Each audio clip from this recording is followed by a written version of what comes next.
എൻ്റെ കയ്യിലിരിക്കുന്നത് നമ്മുടെ ശബരിമലയിലെ ഉണ്ണിയപ്പമാണ് കേട്ടോ. പാറക്കല്ല് പോലെ ഇരിക്കുന്ന ഈ സാധനം ആർക്കൊക്കെ ഇഷ്ടമാണ്. എനിക്ക് ഭയങ്കര ഇഷ്ടമാണ്. വീട്ടിലാർക്കും ഒട്ടും താല്പര്യമില്ല. അമ്മയൊക്കെ ജസ്റ്റ് ഒന്ന് ടെസ്റ്റ് ചെയ്ത് നോക്കും, അത്രയേ ഉള്ളൂ. അവരെ ബാക്കി ഞാൻ തന്നെ തിന്നേണ്ടി വരും. നമുക്കിത് വെച്ച് ആരെങ്കിലും ധൈര്യമായിട്ട് എറിയാം. നല്ല ഊക്കിനത് കൊള്ളുകയും ചെയ്യും. അത്ര കട്ടിയാണ്. എത്ര കട്ടിക്കായാലും ഞാനത് തിന്നും കേട്ടോ. പണ്ട് ചേട്ടനും അച്ഛനൊന്നും വീട്ടിലില്ലാത്തത് കൊണ്ട് തന്നെ ശബരിമല സീസൺ ആകുമ്പോൾ വീട്ടിനടുത്തുള്ള ആരെങ്കിലുമൊക്കെ പോയിട്ട് വന്നാൽ അവരിത് കൊണ്ടുവന്നെ ഞാൻ എങ്ങനെ ഇരുന്ന് പ്രാർത്ഥിക്കും. ഈ അരവണ പൊരിയൊക്കെ ഇഷ്ടമാണ് എങ്കിലും ഇതിനോടൊരു പ്രത്യേക ആക്രാന്തമെന്ന് തന്നെ പറയാം.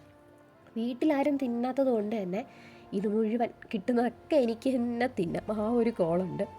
ഇത്ര കട്ടിക്ക് ഞാൻ അതിനെ കടിച്ച് വലിച്ച് തിന്നുന്നുണ്ടില്ല. എനിക്ക് അത്ര ഇഷ്ടമാണ്. തിന്ന് അവസാനം വായുടെ രണ്ട് സൈഡും തലയുടെ സൈഡും ഒക്കെ ഭയങ്കര വേദനയാവും. എന്നാലും ഞാൻ ഈ ഒരു ഇരിപ്പിന് 3 തിന്നിട്ടുണ്ടായിരുന്നു. അധികം തിന്നണ്ട, പല്ലളവി പോകുന്ന ബേക്കിൽ നിന്ന് കമൻറ്റൊക്കെ വരുന്നുണ്ട്. പക്ഷെ ഞാനത് കാര്യമാക്കുന്നില്ല. എത്ര കിട്ടിയാലും ഞാനിന്ന് തിന്നും. പണ്ട് ഞാൻ പറയുമായിരുന്നു ഇത് ഉണ്ണിയപ്പം ഉണ്ടാക്കിയിട്ട് വെയിലത്ത് വെച്ച് ഉണക്കുമായിരിക്കും, അതുകൊണ്ടായിരിക്കും ഇത്ര കട്ടിയാവുന്നത്. എന്തായാലും എനിക്ക് ഇതിൻ്റെ കൂട്ടൊന്നും അറിയില്ല, പക്ഷെ എനിക്ക് ഭയങ്കര ഇഷ്ടമാണ്.